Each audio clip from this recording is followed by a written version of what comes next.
ಈ ಚಂದ್ರಚೂಡ್ ಅನ್ನೋದು ನಂದು ಪೆನ್ ನೇಮು, ಪತ್ರಿಕೆಗೆ ಮಾತ್ರ ಇಟ್ಕೊಂಡಿದ್ದು. ಅದು 73 ಕೇಸ್ ಆಗೋಯ್ತು ಅದ್ರ ಮೇಲೆ, ಡೆಫಾರ್ಮೇಷನ್ ಕೇಸಸ್ಸು. ಈ ಚಂದ್ರಚೂಡ್ ಅಂತ ಇಡ್ತಾಗಿಂದ ನಾನು ಕೋರ್ಟ್ಗೆ ಹೋಗಿದ್ದೀನಿ, ಪೊಲೀಸ್ ಸ್ಟೇಷನ್ಗೆ ಹೋಗಿದ್ದೀನಿ, ಅದು ತವ್ರ ಮನೆ ಆಗ್ಬಿಟ್ಟಿದೆ ನನಗೆ. 140 ದಿನ ಜೈಲಿಗೆ ಹೋಗಿದ್ದೀನಿ ಸೋಷಿಯಲ್ ಇಶ್ಯೂಸ್ ಕಾರಣಕ್ಕೆ.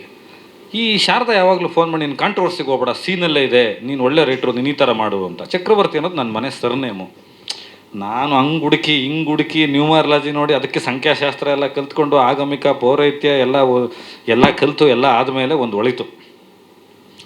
ಈ ನಮ್ಮ ನವೀನ್ ಕೃಷ್ಣ ಯಾವಾಗಲೂ ಹೇಳೋದು, ನಿನ್ನ ಹೆಸರು ಕೇಳಿದ ತಕ್ಷಣ ಇದು ನೀನು ಹೊಡಿತೀಯ ಅನ್ಸುತ್ತೆ, ಇಲ್ಲ ಅವ್ರು ಹಿಂಗೆ ಹೊಡಿತಾರೆ ಅನ್ಸುತ್ತೆ, ಇದು ಏನೋ ಒಂದು ಅನಿಸ್ತಾ ಇದೆ, ಯಾಕೋ ಅವ್ರು ಸರಿ ಹೋಗ್ತಿಲ್ಲ ಅಂತ.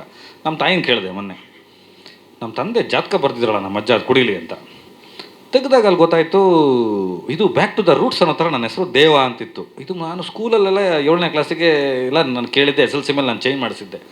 ಇದು ಯಾಕೋ ಸೌಂಡ್ ಸರಿ ಹೋಗ್ತಾ ಇಲ್ಲ, ಬೇಡ ಈ ಕೋರ್ಟು ಕೇಸು ಎಲ್ಲ ಬಿಟ್ಬಿಟ್ಟು ಸಿನಿಮಾ ಮಾಡೋಣ, ಸೀನಲ್ಲೇ ಸಿನಿಮಾ ಇದೆ, ಸೀನಲ್ಲೇ ಚಕ್ರವರ್ತಿ ಇದ್ದಾನೆ, ಒಂದು ಡಿ ಬಂದ್ಬಿಡ್ಲಿ ಅಂತೇಳಿ ಮೂಲ ಹೆಸರಿಗೆ ಹೋಗಿದ್ದೀನಿ.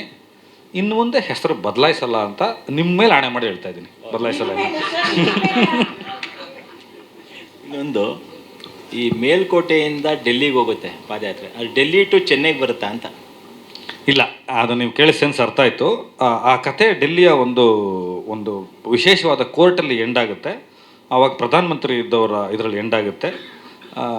ಅದು ಮುಂದಕ್ಕೆ ಮಾಡಬೇಕು. ಈಗಲೇ ನಾನು ಬಾಯಿ ತಡಿಲಾರದಲ್ಲೇ ಹೇಳ್ಬಿಟ್ಟು ಇವರಿಬ್ಬರು ನನ್ನ ಆಮೇಲೆ ಏನು ಮಾಡ್ತಾರೆ, ಇವ್ರ ಕೇಸ್ ಹಾಕೋರು ಕಷ್ಟ ಆಮೇಲೆ ನನ್ನ ಮೇಲೆ. ನಿಮ್ಮ ವೇವ್ ಲೆಂತ್, ನೀವು ಹೇಳ್ತಿರೋ ಸ್ಪೀಡ್ ಏನಿದೆ ಅದು ತುಂಬ ಕಡೆ ಹೋಗಿ ಮುಟ್ಟೋ ಅಂಶಗಳು ಕಾಣ್ತಾ ಇದೆ ನಿಮ್ಮ ಹೋಗ್ತಿರೋ ವೇವ್ ಲೆಂತ್. ನನಗೆ ಆಗ ಅನ್ನಿಸ್ತಾ ಇದೆ ಅದು 1.25 ವರ್ಷ ನಡೀಬೇಕು ಕತೆ.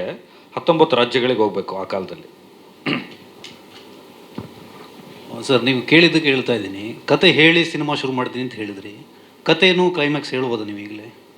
ಹೇಳ್ಬೋದು, ಕ್ಲೈಮ್ಯಾಕ್ಸ್ ಹೇಳಿ ಸರ್. ಕತೆ ಹೇಳ್ಬೇಕಾ ಕ್ಲೈಮ್ಯಾಕ್ಸ್ ಹೇಳ್ಬೇಕಾ? ಎರಡೂ ಹೇಳಿ. ಕತೆ ಒಂದು ಲೈನ್ ಹೇಳಿ, ಕ್ಲೈಮ್ಯಾಕ್ಸ್ ಏನು ಅಂತ ನೋಡು, ಈಗ ವಿರೋಧ ಭಾಷೆ ಇದೆ, ಏನು ಮಾಡಲಿ? ದೊಡ್ಡವ್ರದ್ದು ಮಾತು ಕೇಳಲ್ಲ, ಯಾರ್ದು ಕೇಳಲಿ? ನೋಡಿ, ಇದು ಇಂಟ್ರೆಸ್ಟಿಂಗ್ ಪ್ರೊಡ್ಯೂಸರ್ ಅಂತೆ. ಆದರೂ ನಿಮಗೋಸ್ಕರ ಒಂದು ಅಂಶ ಹೇಳ್ತೀನಿ. ಕನ್ನಡಿ ತುಂಬ ಸಲ ಸುಳ್ಳಾಗಿರುತ್ತೆ ಅಂತ ಹೇಳೋದೇ ಕ್ಲೈಮ್ಯಾಕ್ಸ್. ಈ ಸಿನಿಮಾ ರಂಗದಲ್ಲಿ ಕನ್ನಡಿ ತುಂಬ ಸಲ ಸುಳ್ಳಾಗಿರುತ್ತೆ.